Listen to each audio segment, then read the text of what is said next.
G'day folks, it's Cortezerino. My iron blade is still working at a slow drip. It is pretty pathetic. You see, the iron blade relies completely on villagers gossiping to each other to spawn our golems. And he is taking his time going off the edge. Off you go, mate, down the lava. That's the way. Good boy. He'll get there eventually. So, yes, the gossip feature still works for getting golems to spawn. So these old designs still work, but they work much slower because since the original 1.14 came out, we're now on 1.14.4, and these guys getting scared by mobs. Zombies is probably the easiest one to do, but you can use vindicators and pillagers and all kinds of things. When they get scared, they will try and summon a golem. And because they're doing that as well as the gossiping's just, the amount of golems has been reduced by a lot. So now the best way to get iron is to bring in a zombie, which I'm not going to do here. I'm going to do it over here. See, usually when I make iron farms, I'm always trying to disguise them inside of buildings and all that, and it makes it take a really long time. It's much more work than it needs to be, but I thought, well, I've got my big monstrosity of a TNT tree farm here. I might as well do the same sort of thing with an iron farm, so I don't have to disguise it, and I can get a lot more iron, I hope. So anyway, I did not know how iron farms were working in 1.14.4. I knew it had something to do with the zombie, but I didn't know what designs people were using or coming up with. So I watched Nenbon's video, a big explanation for iron farms in 1.14.4. And that's always a riveting experience watching a Nenbon video. He's a genius, but let's move on. So he had a lot of designs going on there, but I chose one by Doc M. I think him and someone else worked on it together. So this relies on having a zombie in the cauldron in the middle, and then we have 3 villagers in each of these little holding cells. They've each got a bed and they've each got a workstation, because that hasn't changed. They still need to sleep and work to spawn a golem. But the thing is, if they can constantly see the zombie and they're always afraid, then they're never going to go to bed. And I don't think they'll work either. So that means you will not get any golem spawn. So what you need to do is just keep on frightening them, and then they've got to lose sight of the zombie, and then they see him again and go, oh gosh, I thought you'd run off, but no, you're back. So that is how it works, and we're doing that by just having the villagers in some water. So they bob up and down, and when they go up, they make eye contact with the zombie just over the top of that little layer of carpet there. Nenbon had a similar design where he had the zombie bobbing up and down in water. Now, the thing is, this is the simplest way to do it, but it is also the laggiest. Because every time the villagers get scared by the zombies, that sort of doubles the amount of lag that your iron farm is producing. So Nenbon had better ways to do it where you only scare them when you absolutely need to, but it does get a lot more complex. And I just thought, well, I'm on a single player world, who cares if it gets a little bit laggy? Sure, having 5 of these up in the air right next to where I'm duping TNT and exploding stuff, that lag's not going to cause any problems, surely. So here's the idea. I've built 5 of Doc M's little designs here. Haven't got any zombies yet or villagers. But the idea is I've just spaced them far enough apart so the villagers in one cell aren't going to see iron golems from the one over here. But I may have mucked this up. I'm not quite sure. I've got the villager holding cells 19 blocks apart. There's a 19 block gap. But I'm not quite sure when the golem spits off the very edge of these platforms. Does that bring him within 16 blocks? It might. Maybe I should have gone for about 21 block distance, but I've done 19. It's done now.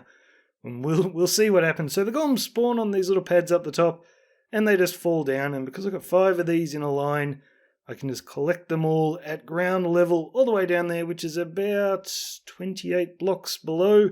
So they're definitely out of range of the villagers there. So I can take my time killing them. I'll just flush them all to the center and kill them with lava. And we can have a big collection system down where I'm collecting the wood. So that should be good. But what I've got to do now is get villagers and zombies in. I think what I'll do for the zombies is I'll just... I'll make a little, like a sunlight blocker above that platform, and then at night, I'll break the lights, and I'll just try and get a zombie to spawn, and when I do get one, I'll try and drop him down through the trapdoor into the cauldron. So that's what I'll do for the zombies. I need 5 of them, and I'll have to chuck a name tag on them. And for the villagers, that will be lots of fun, but there is a village just on the horizon over there, so I'll probably rig up a minecart track. I've got lots of powered rails, so yep. We'll bring them over in minecarts and breed them here. But before I get too carried away with trying to get mobs to spawn, and actually I should probably get the zombies before the villagers perhaps, just in case one gets loose and ends up killing all the villagers I spent a lot of time bringing over. But then again, if I put the zombie in first, am I going to have trouble getting the villagers into their cells because they're scared? I'm not actually sure about that. I'll have to think about it, but before I get carried away with all that, I'm going to build my big collection system for the iron golems, which is what I needed this iron for, so I could make some hoppers. So hopefully when I bring you back, guys, we've at least got some mobs up there. Where did all your buddies go, mate? You're sort of making it difficult for me to do any work. I'm going to need you to vacate the area, please. Goodbye, thank you. Have your buddies disappeared? I'm guessing they have. Okay, so I probably shouldn't have said earlier that the old iron farm, my iron blade, is much, much slower now, because I don't actually know that for a fact. I'm sort of just assuming that when they added the zombie scare feature that the gossip slowed down. But it does feel a lot slower. So anyway, I have put the water streams in, and originally I had done it just with some fancy water streams, so this was nice and flat because I wanted to bring all the iron out to here, but then I changed my mind, so we just did a nice and simple water stream where it all goes down level by level, and we've got our hoppers down there collecting everything. Oh, it's about to turn nighttime again. We better sleep. Otherwise, when I stick my head out here, there are going to be beasties everywhere. But I've done a much better collection system than I thought I was going to be able to do, because I found a bunch more iron over at my mountain village. I had a whole stack of iron blocks there. Come on, sleep! So what we've got now is a bit of a mess. It's a little bit hard to see. But basically, the hopper line comes along here, and over here I've got a dropper that will spit all the poppies and any other junk that may fall in there into the lava and destroy it. And I've actually got that powered at the moment because I'm going to be working up there, and the last thing I want to do is drop a shulker box into the water and have it burn up in the lava. So that lever will keep that from firing. But just before that happens, I've got a little item sorter here with an iron. Even though these are poppies, I've named them item sorter, so other poppies aren't going to stack with them. But the iron will come in here, and then that all comes over to a dropper right here, which is facing straight down. So about 20 blocks in that direction, it gets collected in a little water stream, and you can see the drips right there. And it just goes into a bit of a hopper array, because I figured if I am AFKing here to get iron, I'm going to be AFKing down near the spawners, so we might as well have the iron collection right here. So that is a much, much simpler way of storing the iron. So I've decided to put the villagers in first, and then we will deal with zombies later on. So I've transported them from my village over there. Usually I would use nether portals to transport villagers, but that village was so close that it was easy enough just to put them on rails. So this is what I'm up to. I am breeding them in a little pen just here. So we've got a bunch of beds. I've got a double layer of beds there, so I've got 16 in total. And last night I bred up a bunch of these guys, and we're at breeding limit now. So I'm ready to start to try to put them into their little holding cells. And I kind of made this a bit nasty. So I've got my... oh no, I've fallen in now. So I've got my dispenser right here with my minecart in it. And I had the tracks all set up. But those tracks were stopping the villagers from reaching their beds. And it's going to be a bit hard to replace the tracks now with these guys everywhere. So I might have to rig up a new... Can I fly out? Ouch. I might have to rig up a new dispenser with a minecart in it to get them out of there pretty easily. And I want to try and automate this. So I'm going to use an activator rail, I think, right here. Power it so they will pop out of the minecart. And I think what I want to do, probably don't have one on me. I don't have one on me, but I want to put a trapdoor right here and try and make it so the only way they can pop out of the minecart is on top of the trapdoor. And then hopefully I can just open them up and drop them straight into the water. And ooh, they're probably going to bounce out of there until I replace that slab. So we're going to need a few temporary blocks around here. Yeah, something like this. I will get this rigged up and we will give it a go. Ooh, please stay exactly where you are, guys. Wonderful, wonderful, wonderful. Are you going to let me place a torch? Yes, you are. You are being very cooperative. Guys, my speech isn't being very cooperative, but you guys are. It is fantastic. Okay. Going to need another torch, and we are ready to go. So let's give this a quick try, and hopefully we don't kill you, but if we do, it is not the end of the world.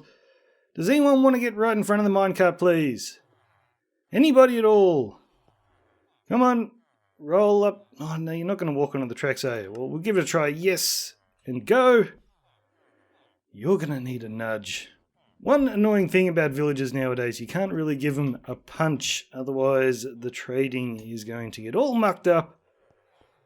Let's see if this worked. I don't see a villager in the minecart. Is he on the trapdoor? He is. That is absolutely beautiful. So basically, when he gets knocked out, he's going to pick the nearest spot, which is right on top of that trapdoor because I've blocked absolutely everything off. Like, you can't land where the torch is because I've got a block over there. So now, just open that. And I've put it in a place where I can't reach it. That's okay, we can break you. And are you nice and snug in there, mate? I wish I had ender pearls. Can I see him from down here? Let's just say he's absolutely fine where he is. Alright guys, we are much better prepared for the second one. So I've got the trapdoor opening in a way that I can actually push them off if they get stuck there. And we've got a lever set up, so once I get my third one in, I can unpower the bit of rail there that sends the minecart back for a second trip, so I don't have to worry about it going too far. And I'm also going to put a half slab up there so he can't land straight back on that rail. So hopefully, once I put that in, and we'll chuck another one there, this should be ready to go. So let's throw our minecart in the end. Boom. And you're in my way. Let's replace that one with a half slab so I can actually see what I'm doing here. Boom. Go get me a villager. Here he comes. And boom, straight in there. Minecart goes back for a second trip. And he's in nice and easy. And now I'm just wrecking the place. Come on, back up. And nice and easy. No problems at all. Okay, guys, we are in a bit of a rhythm now. Although I've taken 6 villagers out of there, so I better breed up some more. I've got to find a better way of getting bread. This is going to take a while, but we are definitely on our way. So I've had to change strategies a little bit. I had a golem spawn from the villagers gossiping, and I realised it is going to be very hard to get zombies in here when there are golems. So I built these boxes over the spawning pads to try and trap the golems so they don't spawn where I am. And I've built a little dark area over here, and we're trying to get a zombie to spawn in, and so I can lure him across and drop him down into the cauldron. One problem though, I am in a desert. And because you get husks spawn in deserts, you don't get very many zombies at all, so I'm not having any luck. I keep getting skeletons and creepers, so I think what I want to do is build it up this end, because we've got a river down there, And in the river biome, we might actually get some zombies spawn, and I can lure them from the other end. It's not a very big spawning area down there, but it will have to do. Now, don't be alarmed, but I had a tiny little accident with the TNT tree farm. But I'm okay, guys. I'm okay. Well, at least we're not getting rained on over here in the desert. That's one bonus. See, I was wondering what would happen with my TNT tree farm if I just started flicking this lever on and off, whether this clock would protect me from too much TNT falling on itself and then getting blown off in different directions. Turns out it doesn't save me at all, and we had a little bit of a blowout, but it's a surprisingly little damage actually. It just blew up a lot of the slabs. Very little of the rail was destroyed. So now I've just added a pulse extender here, so hopefully now if I accidentally flick it on and off too quickly, the power won't even register, because this will still be powered for an extra few seconds. And I've changed the layout of the minecarts. You remember from last episode, I couldn't get all the minecarts to sit side by side because I was running the rails in the direction that they don't actually like to link together. And as soon as I place another minecart, they jostle each other and they all shoot off. So what I've done is I've lowered them down a block. You can see the little bit of rails sloping down. So that way, if we do get one jostle a little bit like this, it's still going to stay there. It's not going to fly off in a weird direction. But also, mostly, I think it was just me placing them that made them jostle. When they seemed to return from a trip, they would sit a lot nicer. But still not perfectly, as you can see. But we're going to give this a test run. And believe it or not, this is the first time I've tested this with all the TNT dupers linked together. So this will be kind of interesting, and we can test that my timing is still correct. So these, I'm going to get blown up. So you get one explosion, the minecarts should return from a trip before the next explosion, if I've timed it correctly. Yeah, here they go. So they return, unloading, then we get an explosion, and then they should shoot off again to collect everything that just got destroyed. Yes, that is working really well now, and then the minecarts tend to get out of sync with the explosions after those first two, but the first two are the important two. Let's turn this off. All the wood should be destroyed from that. How is that, guys? We don't have to do any chopping at all anymore. And I kind of want to make this bigger now, just to save me bone mealing all the trees, just to have a huge space so by the time I finish, most of them are fully grown. But there we go, guys. The iron farm is done, and this is pretty much an iron titan. Now, in case you're wondering, why didn't I just make, let it be nighttime and get a husk from down here and take him up to the top? Well, ooh, look at that. I heard that golems can spawn on those spawning pads. We're going to have, or where the villagers are kept, we're going to have to lay a bit of carpet down there. Yeah, we've got a few of them sitting around. Okay, that has to be fixed. And it's nearly nighttime. The reason I didn't take a husk up there is because this design relies on the height of villagers and the height of zombies. And I don't know if husks are exactly the same height as a zombie is. And the last thing I want to do is put all husks up there, and then it doesn't work properly. But yes, guys, I have heard that golems spawn when they're not supposed to up there, and I can confirm it. So we're going to have to figure something out. But not just yet. The only other difference I made from DocM's tutorial is I put some lightning protection for our villagers just above them up there. The lightning can pass through those blocks about an extra 4 blocks, so I put about a 6 block gap between the lightning protection and the villagers, and we are good. But this thing, guys, like building 5 of them, this is like having an iron titan. It is insane. Let's go down to where I'm collecting all the iron. So my guess is, guys, even with those 2 golems sitting up on the spawning pads up there, lowering the rates of the farm, we can probably just sit here and watch this iron creeping up. It is crazy fast. So you can see I've already made all these blocks and we've got all these iron ingots, but the problem is now I haven't given myself enough room for storage. So I've given myself way too much storage for bones and string, so I have to get out the back there and adjust this so we can hold a lot more. And I've also got to run upstairs with some carpet and try and stop those golems from spawning up there. So there's still a bit of work to do, but I think I really overdid it by building 5 of these guys. It has far too much iron for single player.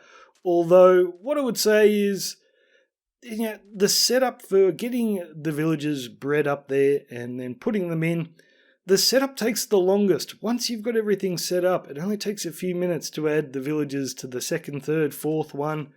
So it actually makes sense to build this in bulk. It's only going to take you a little bit longer to build 5 than it is to build 1. So anyway, that's my advice. But yeah, 5 is too many. If you're playing single player, just build 3.